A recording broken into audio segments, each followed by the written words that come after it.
ဂျပန်ရောက်မြန်မာအတိုင်းဝိုင်းထဲမှာအေကိုက်တဲ့သူတွေ HIV ပိုးရှိတဲ့သူတွေအများကြီးတွေ့နေရပါပြီမိဘတွေကိုသားသမီးကိုဂျပန်နိုင်ငံပို့မယ်ဆိုလို့ရှိရင်တေချာပေါက်ဂီယူဆိုင်ကြပါလက်ရှိမှာလည်းဒါနဲ့ပတ်သက်ပြီးအရန်ဟော့နေတဲ့သတင်းနှစ်ပုတ်ရှိတယ်ဗီဒီယိုလေးကလည်းအရန်မရှိတာမို့လို့အဆုံးထိဆက်ကြည့်ပြီးဖို့တော့ကျွန်တော်အနေနဲ့ပြပြချင်ပါတယ်ဆိုတော့အားလုံးပဲမင်္ဂလာပါကျွန်တော်ကတော့ဝင်းဂျပန်ကဝင်းမဲ့ဖြစ်ပါတယ်လက်ရှိဂျပန်နိုင်ငံမှာတရားဝင်ဝေါ်ဗီဇာနဲ့လှုပ်လှုပ်ကိုင်နေတဲ့လူငယ်တယောက်ဖြစ်ပါတယ်ခင်ဗျာဆိုတော့လက်ရှိဟော့နေတဲ့သတင်းကနှစ်ပုတ်ရှိတယ်ဂျပန်ရောက်မြန်မာတွေကြားထဲမှာပေါ့နော်ဆိုတော့ပထမတစ်ပုတ်ကဘာလဲဆိုတော့မြန်မာမိန်းကလေးဂျပန်ကိုရောက်လာတယ်ကျောင်းသားဗီဇာနဲ့ရောက်လာတယ်သူ့မှာဒီယောဂပိုးရှိမှန်းတိတိရဲ့နဲ့တခြားကောင်လေးနဲ့အပျော်တွဲတယ်ပျော်တွဲပြီးတော့ဘာညာဖြစ်တယ်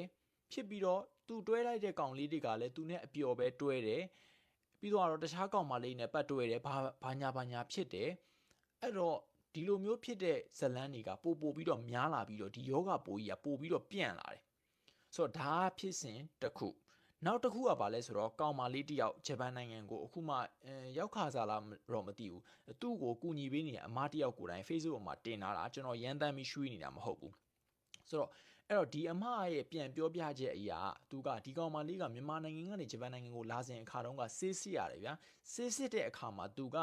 ဘာယောဂပုံမှမရှိဘူးသို့တော့ဂျပန်နိုင်ငံမှာအလုပ်လုပ်နေရင်လည်းနေမကောင်းဖြစ်တော့ဆေးကန်းသွားပြရင်လည်းဆေးစစ်တော့မှသူ့မှာ HIV ပိုး positive ရှိနေမှန်းကိုသိရတယ်ဆိုတော့သူ့ကိုတေးချမေးကြည့်တော့မှသူကဂျပန်ရောက်တဲ့အခါမှာရီးစားထားတယ်ဒီလိုပဲဘာညာရှိရပေါ့ဆိုပြီးတော့သူကဝန်ခံတယ်ဝန်ခံတဲ့အခါမှာကျွန်တော်တို့ဒီဟာကိုကြည့်ချင်းအဖြစ်များဒီဖြစ်စဉ်တစ်ခုလုံးကိုကြည့်ချင်းအဖြစ်ဒီယောဂါတွေပါလာတဲ့သူတွေကိုကျွန်တော်တို့ကဂျိုတွေနဲ့တွဲပြီးမြင်ရတာမဟုတ်ဘူးဆိုတော့ဘသူကမှမယုံကြည်တာပိုကောင်းတယ်ဆိုတော့နောက်တစ်ခုကမိဘအနေနဲ့လည်းတတိထားမှာကိုသားမိကဂျပန်နိုင်ငံကိုရောက်သွားပြီဆိုလို့ရှိရင်မိဘအုပ်ထိန်းမှုအောက်ကလွတ်မြောက်သွားတဲ့အတွက်တချို့လူငယ်တွေကလမ်းမအရန်ရောက်ကြတယ်ဖြစ်ချင်တာတွေဖြစ်ကြတယ်ဒါကြောင့်မို့လို့တေချာလေးပို့ပြီးတော့ဒီစုံမပြီးတော့ပေါ့နော်ပို့ပြီးတော့သတိပေးနိုင်လေပိုကောင်းလေလို့ကျွန်တော်အနေနဲ့လည်းမြင်တယ်ဆိုတော့ဒီယောဂပိုးရှိနေလို့မင်းကွာလိုက်ပြီးဒီယောဂပိုးရှိတဲ့သူတွေကိုနှိမ်နေရလားဆိုရင်ကျွန်တော်မှအဲ့လိုစိတ်ကူးစိတ်တန်လုံးဝမရှိပါဘူးခင်ဗျာဒီယောဂပိုးဖြစ်သွားတဲ့သူတွေကစေးတောက်ပြီးတော့လူတက်တန်းစေးနေနိုင်နေဆိုတော့ညာလဲပ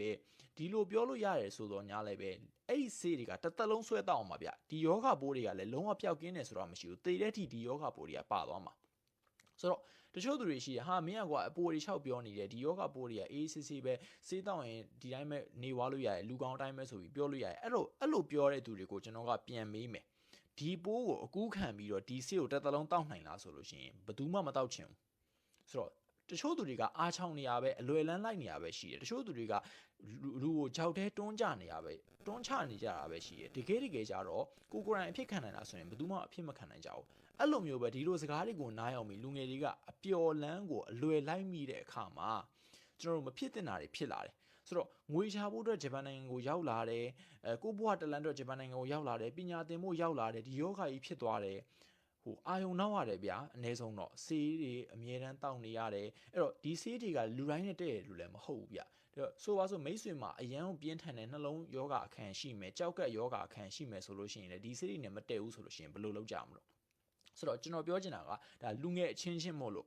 ကျွန်တော်တို့ကတော့ဒီကိစ္စတွေစိတ်ဝင်စားဘူးဆိုပေမဲ့လည်းဒီလိုမျိုးအရန်ဟိုမှာစိတ်ဝင်စားတဲ့လူတွေဒီလိုမျိုးမှားသွားတယ်ဆိုလို့ရှိရင်လည်းဗျာမှားမယ်ဆိုတာကြိုသိနေလဲဆိုလို့ရှိရင်လည်းကျွန်တော်တို့ကကာကွယ်တဲ့ဆေးတွေအများကြီးရှိတယ်ကြိုတောက်လို့ရတဲ့ဆေးတွေရှိတယ်ဒီလိုမျိုးမဖြစ်သင့်တာဖြစ်သွားတဲ့အခါမှာ82နာရီအတွင်းမှာတောက်လို့ရတဲ့ဆေးတွေလည်းအများကြီးရှိတယ်အကာအကွယ်လည်းသုံးလို့ရတယ်ပြောချင်တာအဲ့တော့ဒီလိုလမ်းတွေအများကြီးရှိနေပါရဲ့နဲ့ကိုယ့်ရဲ့တည်ငါစိတ်ဆန္ဒကိုအလိုလိုက်မိပြီးတော့ဒီယောဂပိုးကြီးကိုကိုယ့်ဘဝတက်လန်းနဲ့တစ်သက်လုံးလဲမလာ